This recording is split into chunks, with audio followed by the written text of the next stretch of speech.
Welcome to the Real News Network. I'm Greg Wilpert, coming to you from Baltimore. Over the past few days, the economic crisis in Argentina has been getting increasingly more serious. Last week, Argentine President Mauricio Macri announced a new increase in the country's interest rates, raising them to 60%, now the highest in the world. The measure is meant to halt capital flight and a decline in the Argentine currency, the peso, which has already declined by more than 50% since the beginning of the year, and took another nosedive earlier this week.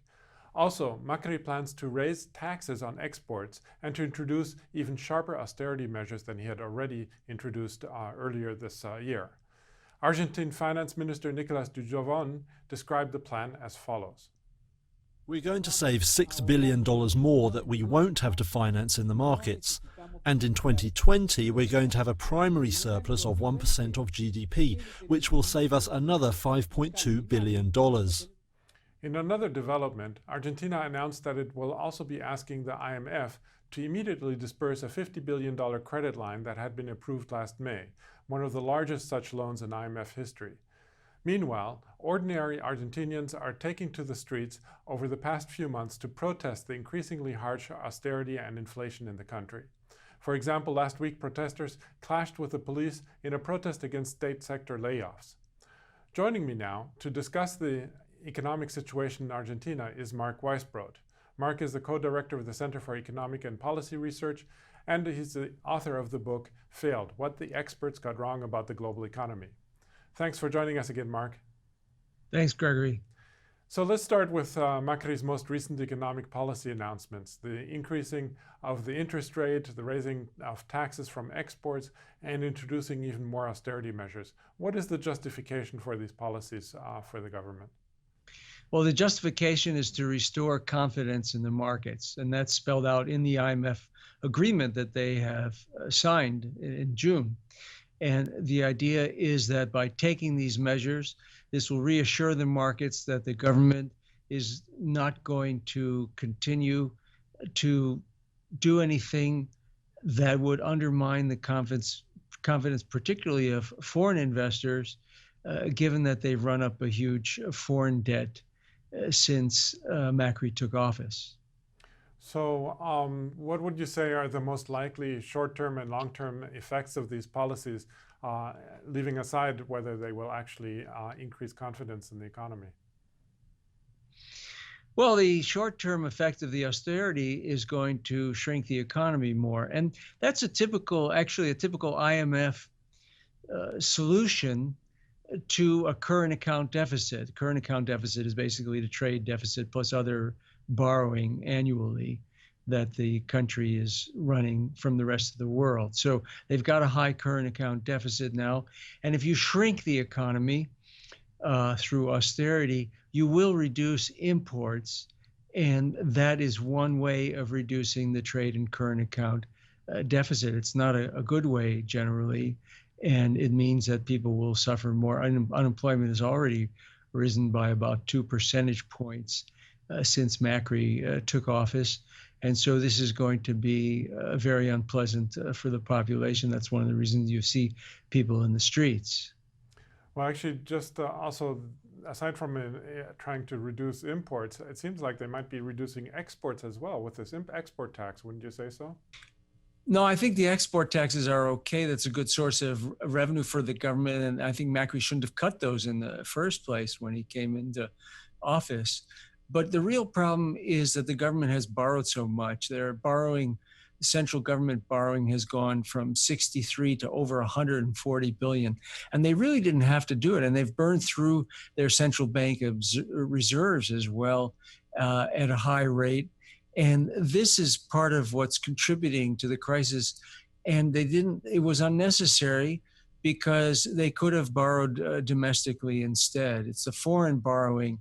And another thing is they were left by the Kirchners, by Christina Kirchner, with very, very little foreign debt relative to their economy.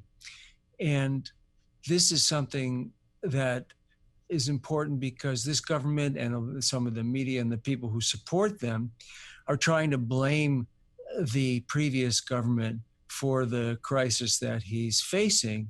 But in fact, they did leave some imbalances. He had to settle the debt with the vulture funds, of course, and he removed some of the capital controls and allowed the exchange rate to float. And those were actually positive measures, but it was the foreign borrowing and wasting billions of dollars trying to defend the currency while it was falling. And you can see it's fallen, it's lost half of its value against the dollar. So all of that money was wasted and added to their foreign debt.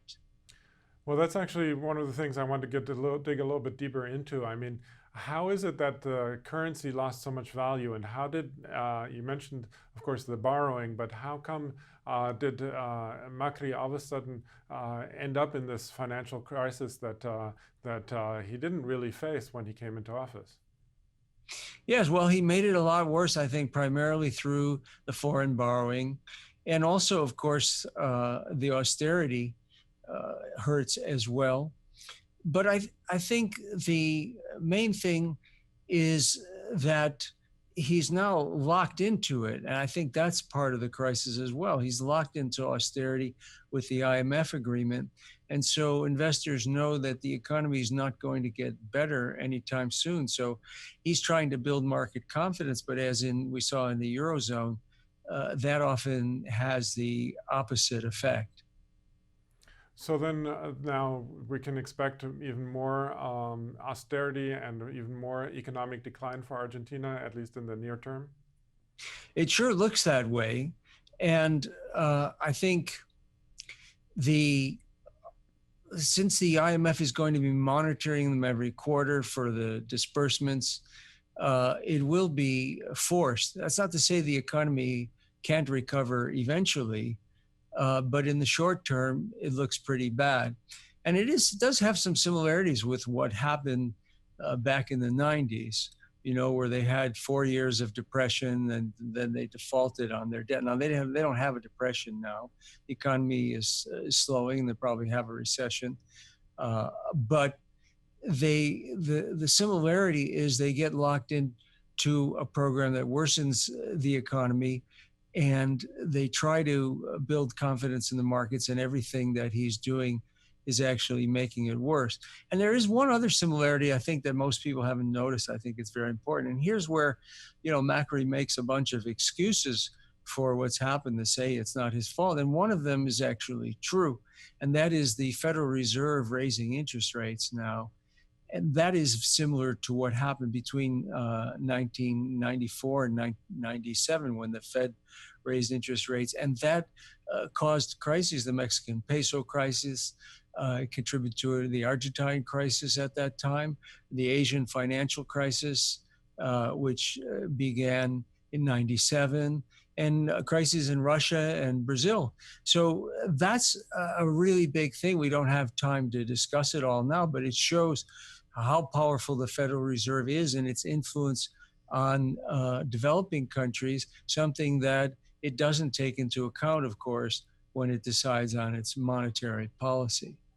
Yes, that's certainly something we're going to have to revisit. I'm reminded also of how Turkey, for example, right now is facing a crisis, partly because of the increase in the Fed's rate. That's right. And that's an example of how countries that investors think are vulnerable, whether they should be or not is another story. But the ones that investors think are vulnerable will take a hit and will have financial crises. And sometimes simply because the markets decide that they're the ones that they need to run away from. Okay. Well, we're going to leave it there for now. But we'll certainly return to this issue. I was speaking to Mark Weisbrot, co-director of the Center for Economic and Policy Research in Washington, D.C. Thanks again, Mark, for being here. Thank you, Gregory. And thank you for joining the Real News Network.